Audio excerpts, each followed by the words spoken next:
Hello students, with the series of lectures I am going to start today my lecture number 4, which will be talking on the type of self regulating arc, and it will be talking of summary of recommended outputs, type of welding processes, definition of arc length and definition of arc initiation, and why this lecture, and why you should listen to this lecture, because earlier lectures were based on basics of power sources. Then we have talked about current sources and voltage sources, how they are going to affect the welding arcs, and when there will be a constant current, what is going to happen to the voltage, and when the voltage will be constant, what is going to happen. And then we have also seen in our last lecture that there is effect of current, and the effect is of the melting of the electrodes, and voltage controls the arc length and the cone of the arc. But these the two parts which we have studied was controlled. You are the one who are going to you are controlling that. But what about when it is self regulating arc, and how, and there the arc which you are getting was under your control. You can control the voltage, you can control the current, and you have the effect of that. But here what is going to happen when and is this possible that there may be a self regulating arc, because if the voltage differs, the cone size will shrink and the length will shrink. We have seen the diagram, and but what is going to happen when this happens, and it is going to self regulate it. So, it is in automatic mode, whatever is the effect on the arc, the current and voltage adjust itself in such a way that it will have no effect. The productivity of the welding will not go, is not going to affect. So, there the pressure was with the power, the correct type of power sources, we are controlling the voltage or the current depending on the type of requirement or type of welding we are doing. Here in self regulating arc with the automatic feed, constant speeds, small diameter consumable electrode nowadays available. So, arc length is maintained by self regulating arc. So, nowadays what is happening is that we have automatic feed, constant speed and small diameter consumable electrode are available. So, this is not helping, this is not only helping in self regulating arcs, it is also helping to improve the productivity of the welding, and it is also helping in getting the best output possible, because we have already seen in my last lecture, you have already seen that what is the effect of voltage, what is the effect of current. But if something can control these two on its own, then the arc between the base material and the torch, if it can regulate itself in such a manner, then we can have best productive output, welding output. Self regulating is one which governs the melting oblique burn off rate of the electrode by changing the current, so that feed rate becomes equal to melting rate for maintaining the arc length. So, this is only possible because of the type of consumable electrodes nowadays available. So, in self regulating arc, what is the advantage? You can see the line on my slide, melting oblique burn off rate, both can be controlled. So, there the burn off rate or the melting rate and the type of, because of the voltage, the cone you are getting and the arc length you are getting, all things will be under control and will be optimum, so that if there is a slight difference also in the arc or something happens, that automatically change and adjust the adjust the quality of welding. I will show you this graph. Now, try to see this graph. Try to see this graph. So, again that whatever graph you have seen there, the voltage graph and the current graph, constant voltage graph and the constant current graph, recall that. And if you see this graph also talks about the same, but how it is different from that I will show you. You can see the voltage is shown in the y axis and current is shown in the x axis, and this is the arc length. Now, I will explain here what is arc length. Arc length is the gap between the welding electrode and the base material. So, this is, suppose this is the base material, that you put the you bring the torch near to the workpiece. So, in that case, the gap which you can see between my finger and my palm, if my palm is a workpiece, then remember one thing, the difference between the gap between that is the arc length, fine, and it has effect of voltage and current also, remember one thing. So, here what is happening is, you can see this is increase in arc length, and you can see these intermediate point. I will explain you what are these intermediate. This is the arc length, increasing arc length. You can see the increasing arc length from 1 to 2, 2 to 3. We will talk on this. We will talk on this. Operating point is the point of intersection of power sources characteristic with the arc characteristics. Rise in arc voltage decreases the welding current significantly. So, rise in the arc voltage decreases the welding current significantly. Decrease in the welding current lowers the melting rate of the electrode, thus decreasing the arc gap if electrode is feed at constant speed. Reverse phenomena happens if the arc length decreases, shifting to operating point 2 to 1. So, here what is happening is that it is self regulating, either the changes whatever is coming, the shifting from 1 to 2, 2 to 3 is happening because of the changes, and it is self regulating. It will bring back to the correct voltage and the current, so that you will get the best arc, you will get the best welding output. So, summary of recommended outputs types by welding processes. Shield metal arc welding, this is SMAW processes, and gas tungsten arc welding GTAW processes are both generally considered mutual processes. This means you control all welding variables by hand, like travel angle, work angle, travel speed, arc length, and the rate in which the electrode is fed into the joint, all by hand. Constant current is preferred in this type of output from the power source. They generally considered semi automatic process. Here whatever of arc welding we are doing, the general arc welding we doing in a workshop also will be considered in this category.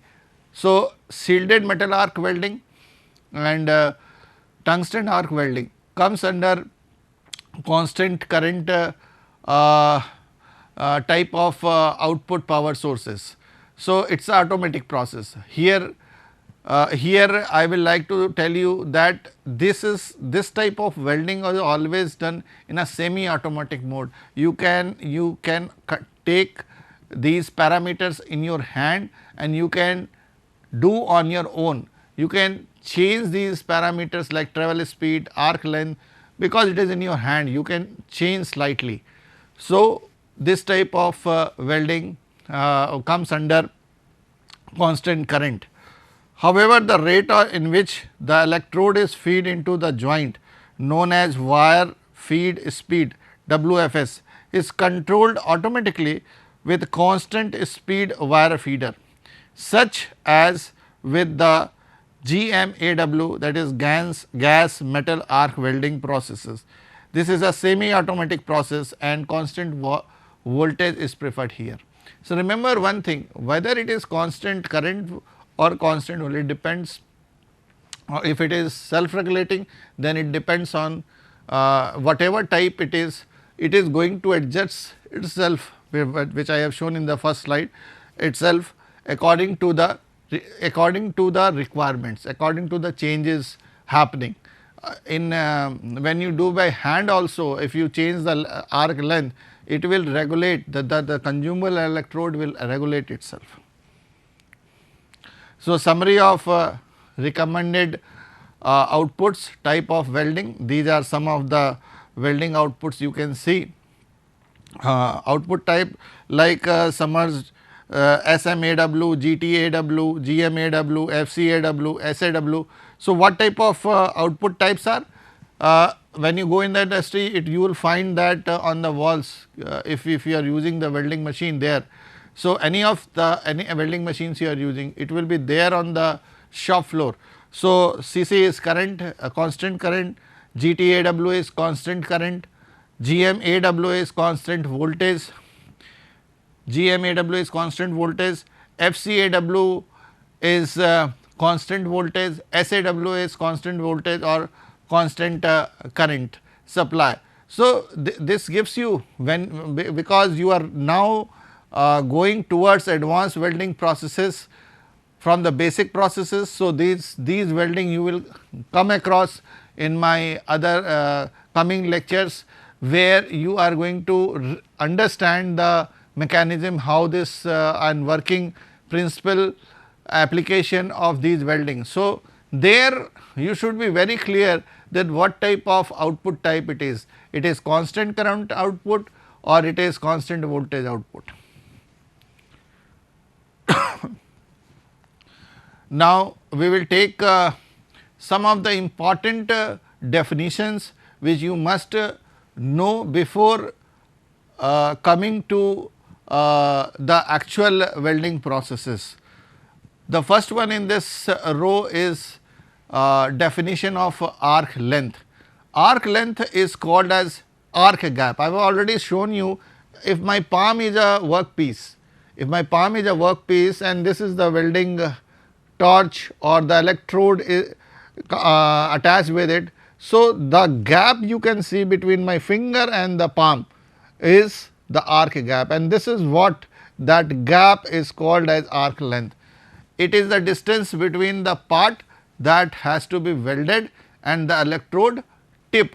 The arc length depend upon the arc stability, the weld current, the concentration of the part. Part means here the workpiece, the concentration in that workpiece, the type of material we are talking about. So, again when I say arc stability, it will depend upon the power sources, weld current, it will depend on the power sources, type of material which we are going to take.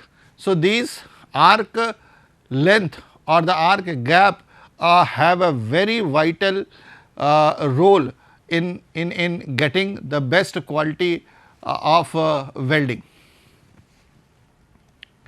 Definition of arc initiation. This is the second definition in this row. The touch method of initiating the arc is normally used for the processes in which the mobile arc is employed. However, it has two variants depending on the size, diameter of the electrode. For thick electrodes, the arc initiation is done by touching the electrode to the workpiece and then withdrawing it. So try to understand that what is arc initiation.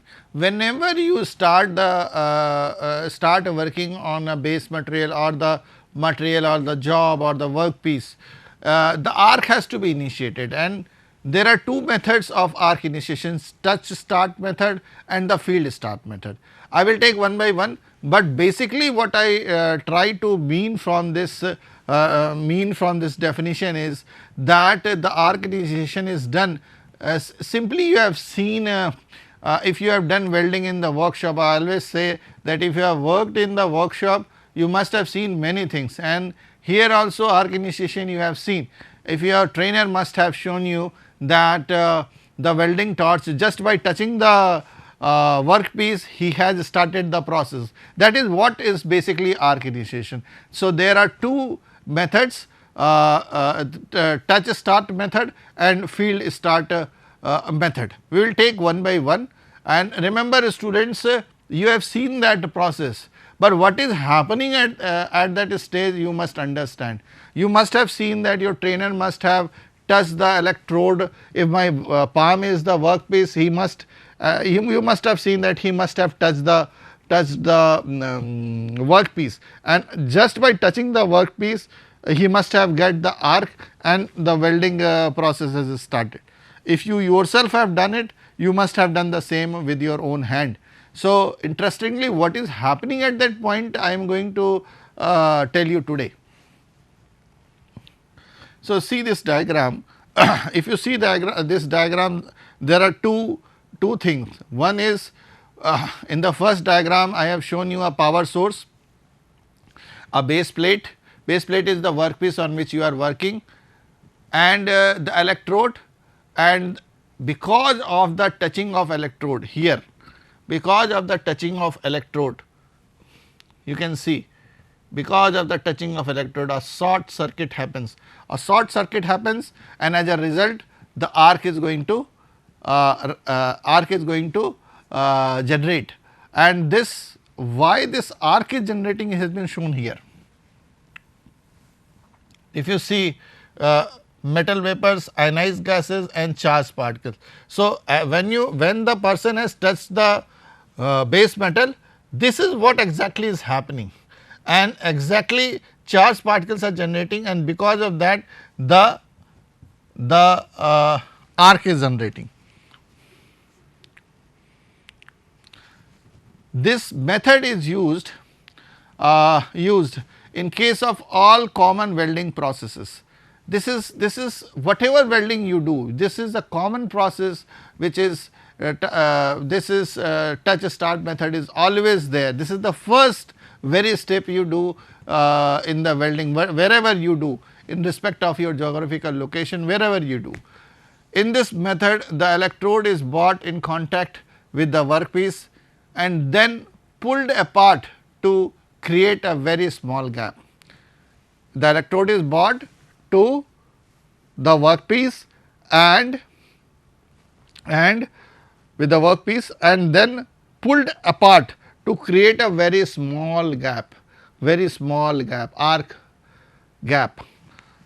Touching of electrode to the workpiece causes short circuiting, resulting in the flow of heavy current, which in turns lead to heating, partial melting and even slight evaporation in the metal at the electrode tip. So, again in this heating of electrode produces few free electrons. You can see here I have shown in my diagram few free electron charged particles. You can see this charged particles are there, few free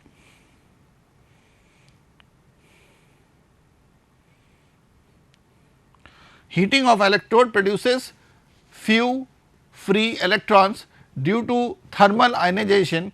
Additionally, dissociation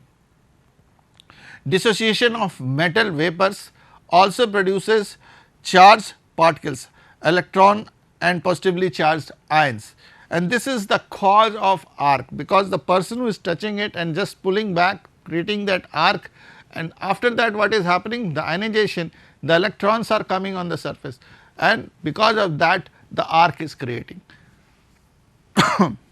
On pulling up the electrode apart from the workpiece, flow of current starts through these charged particle, and for a moment arc is developed.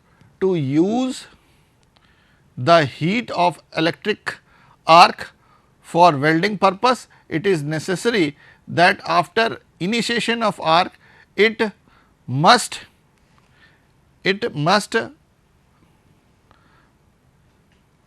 be maintained and stabilized. So, the arc should be, whatever arc is created, it must be stabilized, because if you are not going to stabilize it, the arc, if you keep increasing the arc length, you better know what is going to happen. The current will change, the voltage will change, it will have its effect, and it can have an adverse effect of if on the workpiece.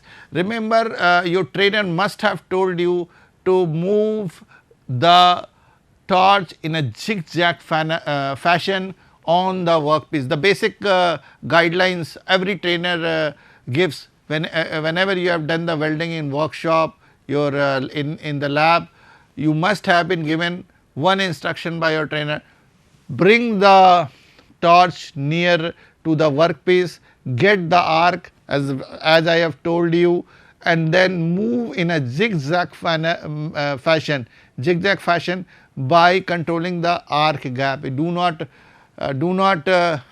move that, keep on changing that arc length. So, remember one thing, that arc gap is very important to get a better quality welds. Without that, and it comes from practice, my dear students, it comes from practice, and whatever you see on the roadside the welder is doing, remember one thing, he has lot of practice on it. That is why when he do the welding, he knows in his mind that arc gaps need to be controlled by his hand, and as a result these things all, whatever is happening, touch start method and all, is the he gets the best quality. The second method which we have is arc initiation field start. So, now you remember one thing, the touch start method is the basic of whatever arc weldings we are doing, there we are using touch start method, but for advanced welding processes we use this arc initiation field start method. This method is used in case of automatic welding or advanced welding operations, and in this the process where electrode has tendency to form inclusion in the weld metal, like in TIG welding, tungsten inert gas welding, or electrode remains inside the nozzle. Suppose when I will be taking tungsten inert gas welding, the electrode is in the nozzle. So, from there only the field starts, because of this field start the arc develops. In this method, high strength electric field of around 107 volt is applied between the electrode and the workpiece, so that electrons are released from the cathode electromagnetic field emission. See in the figure 1, what is happening here. This is a field start method. So, in this method, this is the advanced welding equipment you can imagine. Suppose this is the tungsten inert gas welding. So, around 107 volt is applied between the electrode and the workpiece. Electrode, this is electrode and this is workpiece. So, in this, between this the voltage differences, and because of this it releases electromagnetic field and it releases the ions, and as a result what happens, the process starts. In this method, high strength electric field of around 1007 volts is applied between the electrode and the workpiece, so that electron are released from the cathode electromagnetic field because of electromagnetic field emission. Development of high strength field leads to ejection of electron from the cathode spots. Once the free electron are available in the arc gap, normal potential difference between the electrode and the workpiece ensures the flow of charged particles to maintain the welding arc. So, friends, you must have seen the diagram. Diagram looks same for field start as well as touch start, but the difference here is that by touching you create the arc, and here in the field start you apply a very high electric field, and thus you start the process. So, there is a difference, you are not touching it, remember one thing, when you are not touching it, but because of the very high strength electric field you are starting the process. So, arc initiation is always preferred for automatic welding, advanced welding processes. So, this must be clear to you that we are studying advanced welding. So, this is the important part for you to understand. What type of applications of field start is? I have purposefully given this slide. This method is commonly used in mechanized welding processes such as plasma arc welding, GTAW process, where direct constant contact between electrode and workpiece is not possible. This is especially I have to, because my students must understand that we are going to in coming lectures talk about advanced welding processes also. So, in that case we should be very much clear that the workpiece and the torch is not going to come in contact with, the electrode is not going to come in contact. So, how will it start? We will start from the field start. So, with this lecture I think that it has made you clear two, three things, that first is the current and voltage have, in the last lecture we have talked about our current and voltage sources. Here you have understood that the electrode has also some role. New electrodes, they are self regulating features. So, whatever current and voltage difference is there, they can self regulate it. As a result, you get the better productive output. The you have understood the what is arc welding, arc length, and what is arc initiation. You have understood today in this arc initiation, and in arc initiation there are two types, touch start and field start. I hope today you must have enjoyed my lecture, and with this information you can have the references and you can read more on these topics and can understand the topic in a better way. My slide will help you in that. So, thank you very much.